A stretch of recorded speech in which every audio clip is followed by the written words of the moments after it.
Hey everyone, in this video, I'll show you how to easily take a break on Instagram Threads, and if you're new to the channel, please go down below and consider subscribing and leaving a like.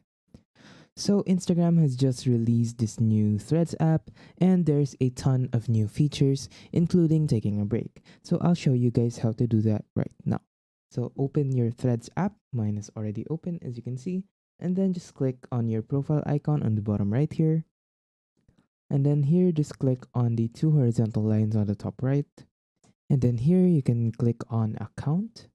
And then here on the very top, there's something called take a break. So just click that. And here you can see that you can set it for every 10, 20, or 30 minutes. So the app will actually remind you to take a break every 10, 20, or 30 minutes, depending on which time you set it. So I'll just set it on 10 minutes.